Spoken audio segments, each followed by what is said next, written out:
bad guys, but the maelstrom is still here affecting this world. And it's going to be there and it can affect the world unless we take this final step of actually using real-world creativity in our own real-world brains to build something out of Lego on our property. Once we've done that, the maelstrom is gone forever. And now we can invite our friends over to check out this really awesome model that we built. And all that impressed, actually. So maybe if we add just a few more bricks to it, we can get a better reaction.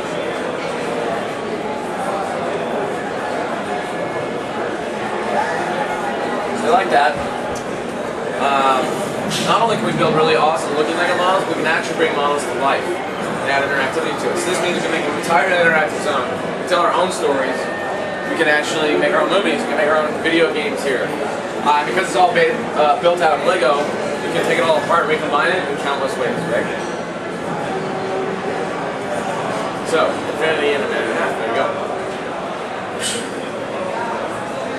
You're feeling like today's infinite, aren't you? Okay, so we're going to hop back into the world. Chris is going to fly his rocket over one of these property worlds. And we're actually going to do some more cheats to skip through the whole battle sequence there so we get into the building stuff and see that in a little more detail. While he's doing that, I'm going to talk about a feature that is, I think, pretty cool and innovative. It's very difficult to just play visually here. Called Best Friends. So first I got to talk about a problem we've got, or a challenge we have to overcome. We're saying, hey, here's a game where you can come and put a bunch of content in and make whatever you want to. It's open-ended, it's creative, hooray. All at the same time, there's a bunch of kids that are going to be playing in this world, so it has to be the safest online world we can make. Okay, so safety and open-ended creativity have some conflicting goals, pretty much. You can imagine some examples, right? So what are we going to do about that? So we started thinking about user-generated content and said, what about things like YouTube.com? Why does that even matter? There's a ton of UGC out there, so it's obviously popular. What happens there really? So 99% of what's up there you're never going to watch, right? It's a bunch of garbage, it's irrelevant, there's too much of it. 1% you do watch, what is that? We watch movies about rainbows and cats, the stuff that goes viral, which is fun. What else do we watch? We watch our friends' video blogs, family vacation videos, our nieces and nephews doing silly things. And we started realizing besides the viral stuff, it's about your existing social network that actually brings value to it. The site itself is just an enabler of that. Okay? So that's actually true with things like Facebook as well, right? I don't go to Facebook to post random comments about what I ate for breakfast to strangers on the internet. That's what Twitter is for. Facebook is about my social network bringing value to that. I guess it's meaningful that my friends know what I ate for breakfast. I don't know why, but it is. In this context, let's say I'm an 8-year-old kid. I've designed what I think is the coolest dinosaur ever, right? It's made out of 8 bricks. It's amazing. Of course, nobody else sees what I see in my head, but you don't want to tell the kid that, right? The rest of the world actually doesn't care about his 8-brick dinosaur.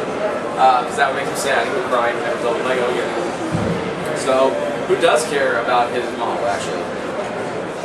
Mom and dad, his brothers and sisters do, his best friends that are down the street, his 8-year-old friends at school.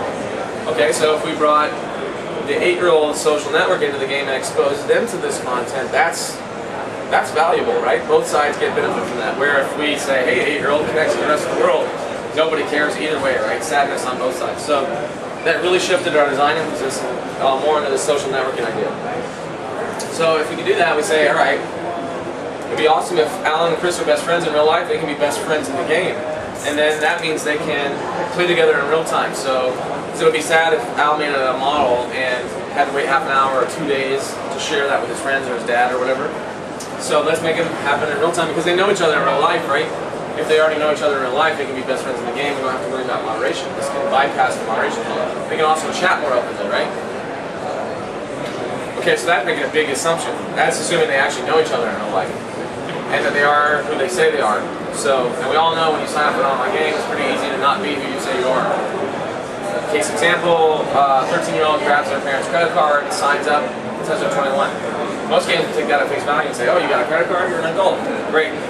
Well, that's not safe enough for us. We really want to have 100% confidence that this is a safe environment that we can actually do these things. So, that means we've got to verify our assumptions. And so, really that boils down to verifying your identity on Lego.com. If you want to use the best friends feature, which is optional, you can go to Lego.com and do a few extra steps, much like you would with banking online if you're going to be transferring money around, right? Verify your real identity. So we know that Al and Chris are actually adults, So it's okay for them to say, yes, I know him in real life, yes, I know him in real life. They can be best friends on the site, which then in turn gives them best friends on their list here, and now they can visit each other's property before it's moderated, and open chat much more than the filters that are in the normal game. So, big benefit to that. And then by extension, you can do that with your children too. Kids can't make best friends directly. We know that you're a kid. That's not safe enough because kids might not know who they're next to. Parents, on the other hand, can. So my kids play with the kids down the street. In real life, I don't sit there and moderate their chat. I'm not listening like, hey, you can't say that word, right? Like that doesn't happen. Why not? Because I know those kids, I trust those kids, I trust their parents. If a random 30-year-old walks up to the door and wants to play Lego with my son who's 5, probably not going to let them even connect, right? So my son would know that, he'll open the door and let anybody in, right? So that's why I have control as a parent. So through my parental controls on Lego.com, I can say, yes, you can play with the kids down the street, you can be best friends. The kid doesn't have to do anything. He just shows up. If he tells me I want to be friends with Johnny, I go and do a few things on Lego.com. His parents do the same. Now Johnny's in his best friends list and they can play together as well. So, I think this is really cool because it just took this thing, safety over here, creativity open into this here, that were at odds, and actually brought them together, made them more valuable, and made the game safer. Because we just strengthened the kids' social network in terms of his game involvement. So, I'll stop blabbing about that now because that's a lot of hand waving. Now let's talk about the really cool stuff that's been happening in the last few minutes in the background where Chris is actually building up his property. So you can see how quickly he actually put that little castle section together. In the time lapse in the video, that castle actually only took about 2 minutes to build. That's because in the game, we give you tons and tons of reward models that are actually modularly designed sections of bigger models. So you can actually recombine them in lots of big ways.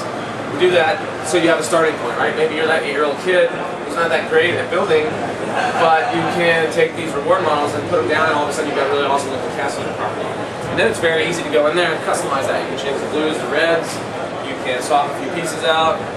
If you really want to dive into it, take the whole thing apart, take all those bricks and rebuild them into something different.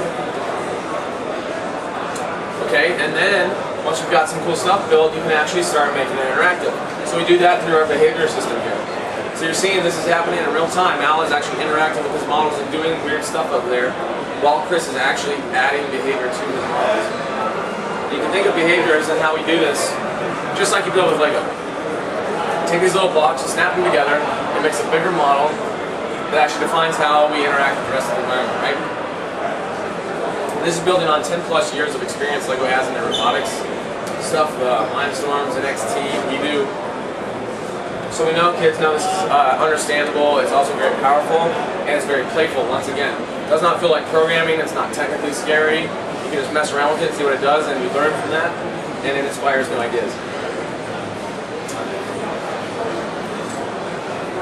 Also, if you set up a complicated behavior, you can drag it to your backpack, and then apply it to as many other models as you want to, so you don't have to repeat your actions. And with a click of a button, you can say, oh, I want that thing to be alive, so the system actually animates your model no matter what its shape is, so it has a little bit of an organic feel to it, thing. It's a little magical. Okay, so let's look at a little bit of detail what these actually do as examples here on the red duck. And this is from the red duck's perspective. If something gets near me, I'm going to run away from it, I'm going to flee. So those two things there. If another model bumps into me, I'm going to smash, and then I'm going to wait a few seconds and I'm going to rebuild myself. If something attacks me, I'm going to attack it back, and I'm going to smash, wait a few seconds and rebuild myself. Finally, if I hear the word yeah in chat, I'm going to spin around 360 degrees. Just a simple series of inputs and reactions. And we copy that to the yellow duck so it's got the same behavior. And we put a few other simple behaviors on the rest of the models in the scene. And basically in less than 5 minutes what Chris has just built, he's not a programmer. Definitely. Is he's built a 2-player mini game on his property that his best friend can play with. We've got a duck race through the forest. Who can get to the finish line first? Right? But you have to navigate it through the trees because if the ducks actually touch a tree, they're going to smash, and that's basically a time penalty because you have to wait for them to rebuild themselves, right? Which I'll demonstrate right off the bat. Good job. So you have to kind of herd your duck through, but you can't quite fully control it because it's just running away from wherever you're at, right? There's also a bit of tactics and strategy you can use in this. This is the way they set it up. You can run up and smack your friend's duck, which will smash it, but it'll also damage you. And since you've only got a few points of health, you can only do that so many times before you get smashed and your friend will win the race, right? So, and whoever gets to the finish line first they win, and then everything's going to blow up. A nice big shower of bricks.